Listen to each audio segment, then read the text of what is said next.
सवाल यह है कि जब एमयू पर साइन हुआ तो उस पर अमल अमेरिका ने क्यों नहीं, और अमल नहीं करना था तो साइन क्यों, इतना ड्रामा क्यों। बेंजामिन नेतन्याहू सिर्फ चुनाव जीत जाए और ये दिखा दे कि हमने गाजा पे कब्जा कर लिया, हमने हमास को खत्म कर दिया, हा? हमने ग्रेटर इजराइल के लिए एक रास्ता निकाल दिया, ये साबित करने के लिए बेगुनाहों।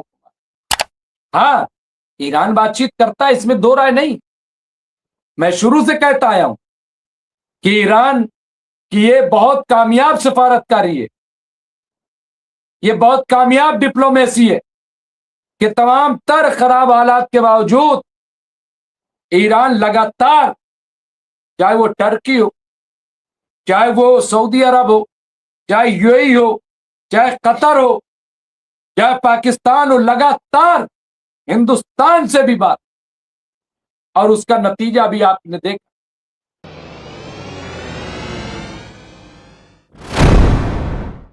आदाब, मैं हूं मुमताज आलम रिजवी और इस वक्त मैं आपके खिदमत में लाइव हाजिर हुआ हूं। बात करूंगा ईरान, अमेरिका, इजराइल, फिलिस्तीन, पूरे मिडिल ईस्ट की बात करूंगा और जो हालात है उस पर रोशनी डालूंगा। हमारे साथ एक्सपर्ट भी जुड़ेंगे। अब आप देखिए, जिस तरह का हमला अमेरिका ने किया, आज पूरी दुनिया इस बात की मजम्मत कर, हिंदुस्तान से भी आवाज उठ रही है, मैं आपको बता रहा हूं। और आज मैं एक चैनल पे, वाकई मुझे हैरान करने वाला एंकर दिखाई, जिस तरह से अमेरिका को लताड़ा है, इजराइल को लताड़ा है, अमेरिका को आतंकवादी कहा। एक हिंदुस्तान के चैनल ने, नेशनल मीडिया ने, ये बदलती तस्वीर है दोस्तों। मैं आपको बता रहा हूं, दुनिया बदल रही है, हिंदुस्तान बदल रहा है। और ये क्यों? क्योंकि जिस तरह का हमला मीनाब में किया, उसी तरह का हमला अब अमेरिका ने एक हॉस्पिटल में किया है, कैंसर का हॉस्पिटल। वहां कैंसर का लोग इलाज करा, कीमो करा रहे थे, लेकिन उस पर हमला कर मार दिया लोगों को, मरीजों को। आज दुनिया इसको क्रिटिसाइज कर, और यही वजह है कि ईरान ने भी पलटवार, बड़ा हमला ईरान ने किया है, ईरान ने मुंह तोड़ जवाब दिया है। और वो इसीलिए कि अमेरिका सीधे सीधे दादागिरी पर उतरा, अमेरिका सीधे सीधे आतंकवाद पर उतरा हुआ, अमेरिका सीधे सीधे दुनिया को अपने कब्जे में लेने। लेकिन क्या ये चलेगा? एक तरफ अमेरिका देखी कि ईरान को निशाना बना, दूसरी तरफ इजराइल है। बेंजामिन नेतन्याहू सिर्फ चुनाव जीत जाए और ये दिखा दे कि हमने गाजा पे कब्जा कर लिया, हमने हमास को खत्म कर दिया, हा? हमने ग्रेटर इजराइल के लिए एक रास्ता निकाल दिया, ये साबित करने के लिए बेगुनाहों को। लेकिन ऐसा नहीं है कि इसके खिलाफ आवाज नहीं। आज हमास ने एक बड़ी कॉल दी, हमास और फतह कहा है कि मुत्तहिद हो।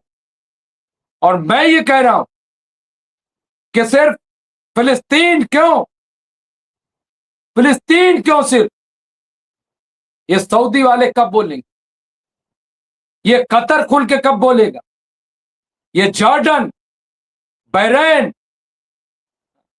लेबनान की हुकूमत, ये सब कब बोलेंगे? क्योंकि इजराइल यहीं तो नहीं रुकेगा, इजराइल तो ग्रेटर इजराइल की तरफ बढ़ रहा है। और ग्रेटर इजराइल को एक बार नहीं, कई बार ग्रेटर इजराइल को नक्शे में दिखाया बेंजामिन नेतन्याहू ने, कई बार इसका जिक्र आया, कई बार इसकी चर्चा हुई। तो क्या ये बात समझ में नहीं आ रही यार? वो आखिर कब तक डरते रहेंगे, कब तक खौफ खाते रहेंगे? लेकिन ईरान ने कह दिया, हमला भी किया कि हम कोई बेस छोड़ेंगे नहीं, और आज बड़ी मिर्ची लग गई। मैं आपको बता, मिर्ची क्या लग गई सुनिए। आज ये खबर चली कि सऊदी अरब और ईरान अमेरिका के साथ बड़ा खेल करना, बड़ा खेल खेल रहे। धोखा सऊदी अरब अमेरिका को दे रहा है। भाई धोखा क्या दे रहा है सऊदी अरब? क्या धोखा दे रहा है? क्या सऊदी अरब जंग में कूद पड़े? क्या सऊदी अरब अपने महल को तबाह करवा ले? भाई सबको जान प्यारी है। तुम जान ही के बदले तो सऊदी अरब पे हुकूमत कर रहे हो, उसको गुलाम बनाए हुए, ईरान का डर दिखाकर। तो सिक्योरिटी दो, प्रोवाइड करो सिक्योरिटी। हाँ, ईरान बातचीत करता है, इसमें दो राय नहीं। मैं शुरू से कहता आया हूं कि ईरान की ये बहुत कामयाब सफारतकारी है, ये बहुत कामयाब डिप्लोमेसी है कि तमाम तर खराब हालात के बावजूद ईरान लगातार, चाहे वो टर्की हो, चाहे वो सऊदी अरब हो, चाहे यूएई हो, चाहे कतर हो, चाहे पाकिस्तान हो, लगातार हिंदुस्तान से भी बात। और उसका नतीजा भी आपने देखा आपने नतीजा। जब आयतुल्लाह सैयद अली खामनाई की तशय्ये जनाजा थी, 100 मुल्कों से ज्यादा, जिसमें सऊदी अरब भी शामिल था, जिसमें टर्की भी शामिल था और जिसमें हिंदुस्तान भी शामिल था। कोई इसको डिनाइल नहीं कर सकता, कोई इस बात से इनकार नहीं कर सकता। और इसी चीज को देख करके घबराहट थी, एक बेचैनी थी। ये क्या, ये कैसे हो गए, ये लोग कैसे जुड़ गए, इतने लोग, 4.5 करोड़, 4.5 करोड़ लोग। आप सोच रहे ये कोई मामूली तादाद? और पुरसुकून अंदाज में मशहद, तेहरान, कोम और इराक में करबला, समर्रा और नजफ, 6 मकामात, लाखों करोड़ों का मजमा, कोई अफरा तफरी। एक तरफ मिसाइल, बड़े बड़े हमले, और दूसरी तरफ अवाम मुट्ठी बांध करके, वैसे ही मुट्ठी जैसे आयतुल्लाह सैयद अली खामनाई ने अपनी मुट्ठी भींच रखी थी, बांध रखी। और ये मुट्ठी इत्तेहाद की है, ये कौमों की इत्तेहाद की मुट्ठी है, ये इंसाफ पसंदों के इत्तेहाद की मुट्ठी है। और आज इत्तेहाद हम देख भी रहे, ये आप देखिए, मैं आपको बता रहा हूं। और आप देखिए, यहां पे Hormuz red line, middle east को तबाह कर देंगे, नामो निशान नहीं बचेगा। ये आज ईरान ने बड़ी धमकी दी है। और जब ईरान कह रहा है मिडिल ईस्ट को तबाह कर देंगे, तो इसका मतलब ये नहीं है कि सऊदी को तबाह कर देगा और यूएई को तबाह कर देगा, नहीं। बल्कि जो अमेरिकी बेसेस हैं, वो कोई अमेरिकी बेसेस बचेंगे नहीं, ये कह रहा, ये कह रहा है ईरान। और इस बात को सब समझ रहे हैं। सवाल यह है कि जब एमयू पर साइन हुआ तो उस पर अमल अमेरिका ने क्यों नहीं, और अमल नहीं करना था तो साइन क्यों, इतना ड्रामा क्यों? क्या जो अमेरिका में आवाज उठ रही थी उसको दबाने के लिए? मैं इन तमाम मुद्दों पे बात करूंगा।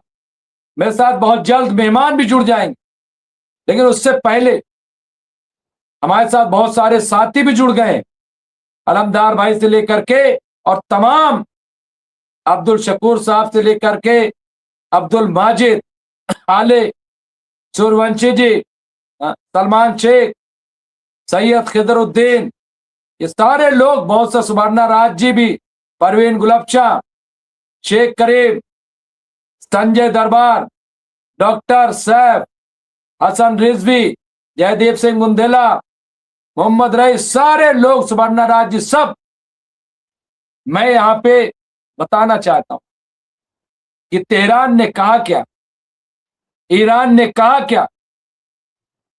अमेरिका ईरान के बीच बढ़ते हवाई हमलों से मध्य एशिया संकट फिर से बढ़ गया।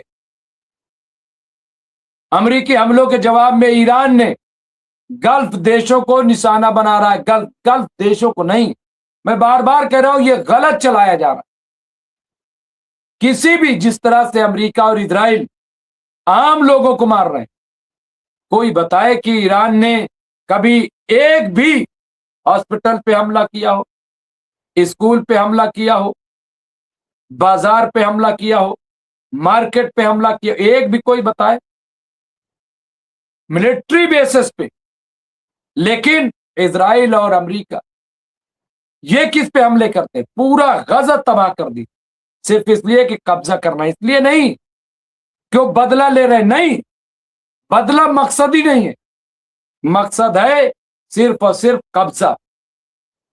ईरान पे भी जो हमला है, मकसद है ईरान पे कब्जा। ये पूरी दुनिया पे कब्जा करना, पूरी दुनिया पे।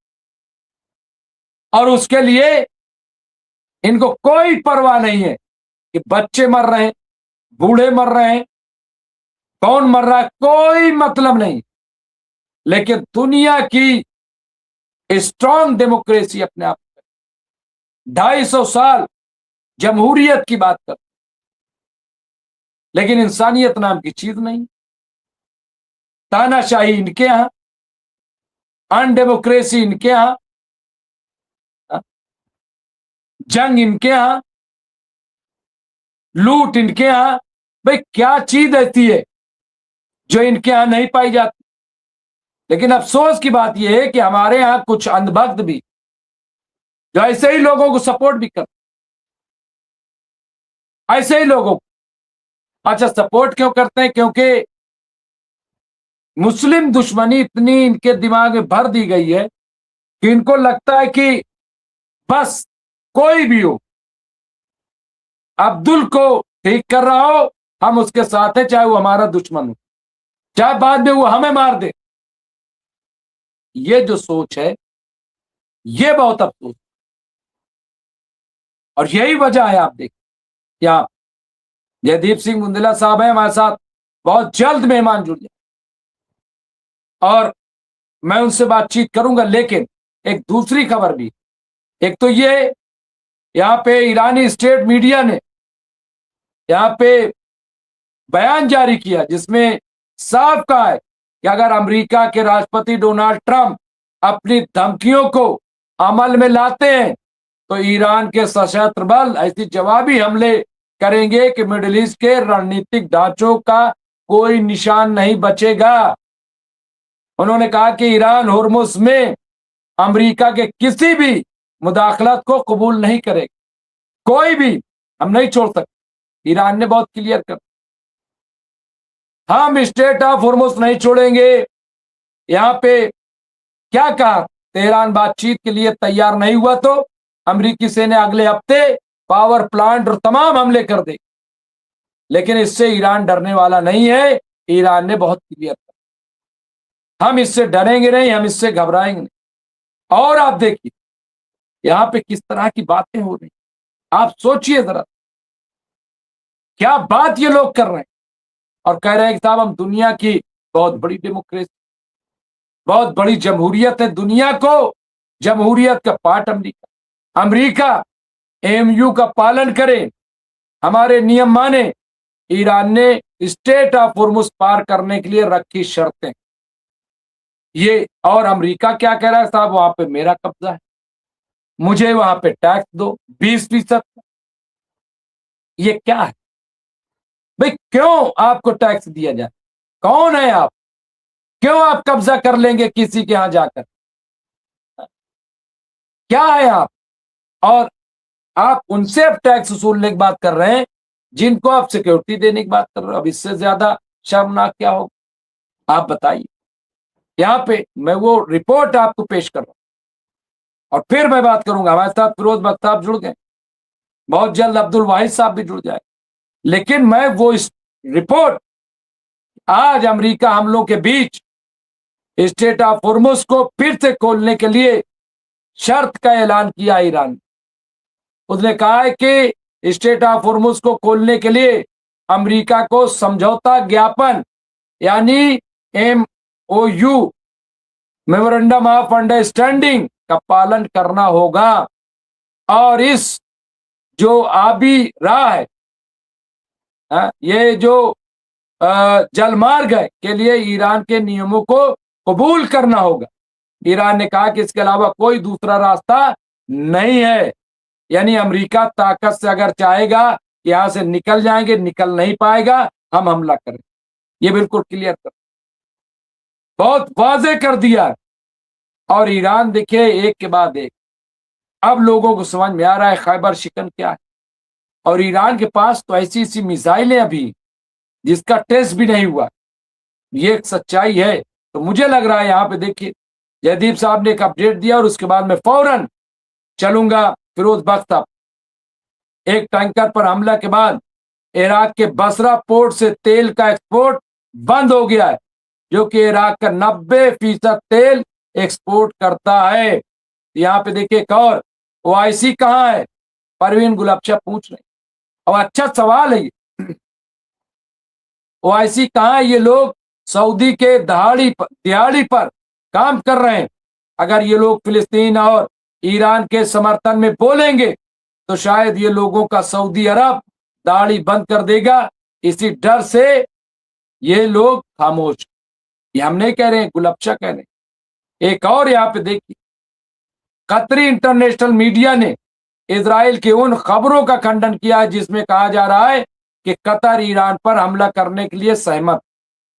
देखिए ये बड़ी चाल चल रहा है, इजराइल पूरी दुनिया को जंग में समेटना चाहता। इराक ने एक और जयदीप साहब ने दिया, इराक ने डोनाल्ड ट्रंप से मुलाकात के बाद इराकी सरकार ने हिजबुल्लाह को आतंकवादी संगठन की लिस्ट में डाल दिया है। अब ये भी अभी क्लियर नहीं है, लेकिन बहरहाल ये खबर आ रही।